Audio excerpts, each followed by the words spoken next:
Hello and welcome. You're watching Money 9. Well, COVID 19 times have definitely taught all the salaried individuals the importance of having a passive source of income, and that is apart from your regular salary that you earn. And that is because of the kinds of uncertainties that we are living with.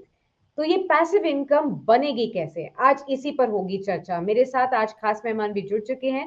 मृण Agarwal है, founder director of फिनसेफ India से मेरे साथ इस खास show कैसे बचाएं कैसे बढ़ाएं में।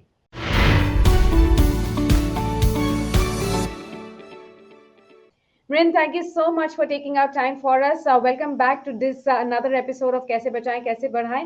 Now, in the last few years, several new alternate investment avenues like, say, REITs or peer-to-peer lending, even cryptocurrencies have actually emerged, which have garnered all the investors' interest. Some of them have also proven to be very high yielding, यानी कि जिसमें बहुत बेहतर returns देखने को मिले हैं बाकी एसेट क्लासेस के बजाय। पर इनके काफी प्रोज और कॉन्स भी हैं, तो इसी के बारे में सबसे पहले मैं आपसे चर्चा करना चाहती हूँ और जानना चाहती हूँ कि ये ऑल्टरनेट इन्वेस्टमेंट्स होते क्या हैं, इन सभी प्रोडक्ट्स के बारे में अगर आप एक ओवरऑल व्यू हमारे सभी व्यूअर्स के साथ शेयर करें। Thank you, Sakshi. Nice to be here today. Yes, in the last few years, many new investment options have emerged. And एक और जो हमने बात देखी है that most of these investment options have been extremely high yielding and they have returned very well, but they've also been extremely volatile in their returns as well. So of course अलग अलग तरीके के options हैं, जैसे for example आपने रीट्स के बारे में बात की, तो REIT is like a mutual fund that basically contains commercial properties. And REIT की जो खासियत है वो ये है कि REIT can basically invest at least 80% into commercial real estate, which is giving rent, and 90% of the proceeds need to be paid out to the customer. So I think REIT is a good instrument because unlike going and buying a property on your own, इसमें एक तो आपको commercial real estate का exposure मिल रहा है, good properties with MNC owners and stuff like that. I'm sorry, good properties with MNC tenants also. And इसमें एक और जो बात है कि आपको इसमें एक regular income आ रहा है. So certainly it's a very good option to invest for regular income. Of course इसमें भी volatility तो रहेगी, ऐसा नहीं है कि इसमें आपको fixed return आएगा. Cryptocurrency is another option that has gained a lot of interest, and I think it's not because people understand what the product is, it's because of the returns that it's given. But remember, it's not regulated in India. And of course, in NCDs, you have now covered bonds that are there. You also have this P2P product, which has become very popular because of the high returns, where an investor can choose to lend money to certain borrowers. Of course, these borrowers are not of good credit ranking, and that's why they're there on the P2P platform. So the Yeah. thing with all of these investments is that they're giving you 10%, except REITs, of course, but most of these other ones are giving you 10% plus returns, and that is why people are considering these investments.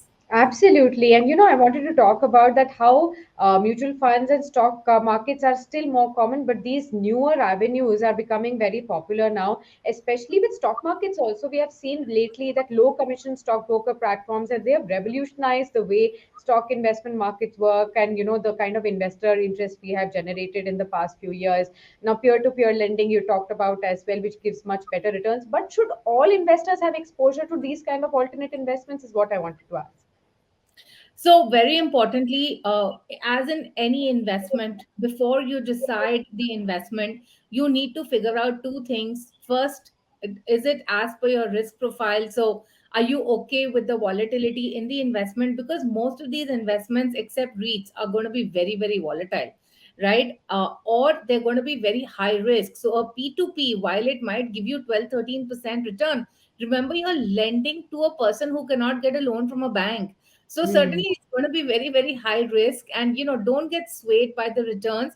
Understand whether this is a risk that you're willing to take. And more importantly, how does this tie in with your financial goals? Right. So can you actually say that, okay, I'll invest over here and I'll keep it for a financial goal? I find that a little doubtful. Most of these are investments, more like fun investments is what I would call these. Absolutely. Now, you've talked about all the kind of risks that definitely exist in such alternate investment platforms. And, obviously, there is a doubt on whether you can link these to your financial goals or not. This is just like perhaps, a hit and trial, trying out and seeing if you can make some money in these alternate investments. But even after understanding the risks, if somebody wants to go ahead and go for all these alternate investments, what should be the kind of allocation that they should do here? Well, I would remove REITs from this discussion. So, Yeah. if you're talking about crypto, well, I don't recommend cryptocurrency at all because it's not regulated. So, point number one is that my allocation to an instrument which is not regulated by RBI or SEBI or any other regulator in India would be actually zero. Because you see, if an instrument is unregulated, nothing stops the product manufacturer from shutting down and running away with the person's money, right? And regulatory oversight means it's always good to have regulatory oversight, right? Now, as far as the other products are concerned, if it falls within my risk profile and if I'm sure that I'm willing to take the volatility, I would not allocate more than 5%. And very importantly, you need to be ready to lose this money, right? So you need to be ready to lose 100% of your capital, right? So if invest only if you're ready for all this. Okay, तो बहुत high level risk यहाँ पर है, तो अपना risk appetite आपका बहुत ज़्यादा है अगर, तभी आप इन इन्वेस्टमेंट्स के लिए जाएँ, क्योंकि इन सभी में वॉलेटाइल मूव्स बहुत ज़्यादा होते हैं, स्पेशली क्रिप्टो करेंसीज़ में या फिर अनरेगुलेटेड स्पेसेस में और P2P लेंडिंग जैसे प्लेटफॉर्म्स में, जहाँ पर रिस्क बहुत ज़्यादा बढ़ जाता है। तो क्या ऐसे में जो भी इन्वेस्टर्स इन सभी प्लेटफॉर्म्स पर इन्वेस्ट कर रहे हैं, एवेन्यूज़ में इन्वेस्ट कर रहे हैं, उनकी मॉनिटरिंग और भी ज़्यादा होनी चाहिए? जैसे कि अगर हम बोलते हैं कि आपके स्टॉक मार्केट्स में है, तो आप हफ्ते भर में आप अपना पोर्टफोलियो चेक कर सकते हैं, महीने भर में चेक कर सकते हैं, लॉन्ग टर्म व्यू भी है तो भी। Similarly for mutual funds, but for these investment, what's the kind of period that you recommend that they should monitor? Actually इसमें आपको काफी मॉनिटरिंग करनी पड़ेगी बिकॉज ये जो इन्वेस्टमेंट्स होते हैं ना, ये बेसिकली ये स्पेक्युलेटिव इन्वेस्टमेंट्स या टैक्टिकल एलोकेशन होता है जिसमें इन्वेस्टर्स सोचते हैं कि हम शॉर्ट पीरियड में ज्यादा रिटर्न बना सकते हैं।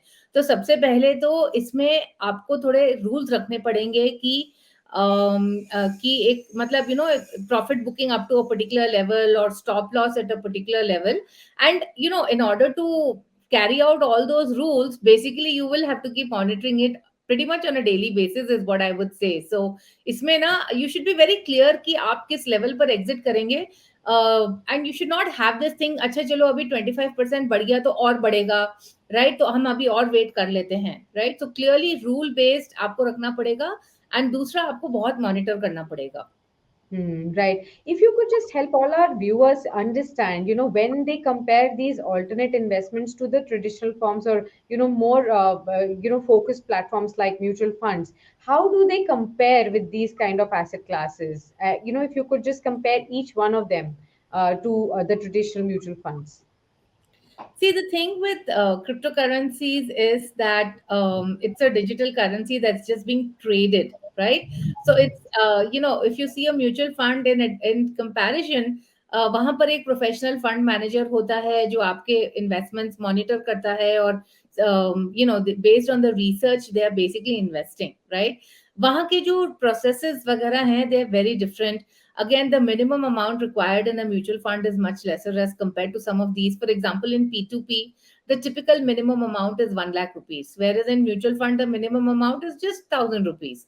So, it's a completely different product set. I mean, I would say that mutual funds are really meant for core allocation to goals. A lot of these products like cryptocurrency or for example P2P are really not meant for core allocation to goals. And if you look at the volatility and everything in these products, is going to be much higher than what you have in a mutual fund. Right. And help our viewers also understand in case after listening to all the advice that you have said, they still want to take that risk and go ahead and allocate that 5% of their portfolio to these spaces. What's the best way to start? What are the things to know, the steps to follow, and how do they get access to these platforms? Because for regular mutual fund, you have a DMAT, you have a non-DMAT, place of how to go about it. How do you access these platforms? Well, I mean, there are a lot of platforms available on the internet, and I think the main thing is to check what is the pedigree of the platform. Not that most of them come with too much of pedigree. I think the other thing is also to check what is the privacy policy on the platform, because most of these are free, and so you need to check how your data is getting used. What are the charges? Are there any inbuilt charges and stuff like that? So I mean, these are some basic things you need to look at. But again, as I said, you need to follow a rule based investing, where you're very clear that at this much profit or at this much loss I'm going to exit, or at least you're doing regular rebalancing, right? And regular monitoring and regular rebalancing as soon as your trigger has basically been hit. So that is very, very important for you. And the other point is that you need to be mentally prepared to lose your capital. Yeah. Do you also see a space that so that investors get complete idea? I wanted to ask this question that right now we are seeing very high yielding returns on some of these like P2P. So will this be consistent going forward if they look at the past performance and want to go for something like this?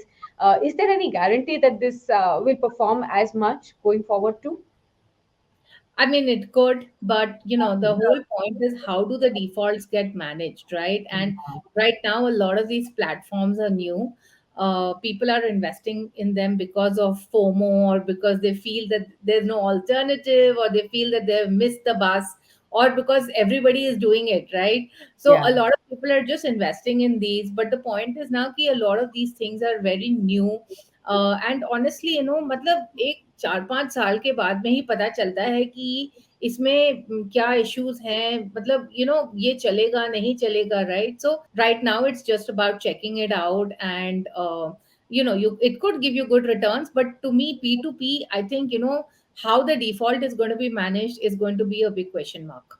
Absolutely. Simple versus complex. You take your pick, and the risk and the non risk, all of this needs to be understood if you want to go ahead for those alternate investment avenues as well. Thank you so much, Rin. It's been a pleasure, as is always, speaking with you and seeking all the insights on these new avenues that are generating a whole lot of interest from investors. But then, like I said in the beginning, there are a lot of pros and cons. So keep that in mind when you go ahead with them. Thank you so much for speaking with us. And with that, we wrap up this edition of Kaise Bachaye, Kaise Padhaye. We'll keep getting you such interesting conversations on all aspects of your investments so that you can make better, more informed decisions about your investments. Thank you so much for tuning in.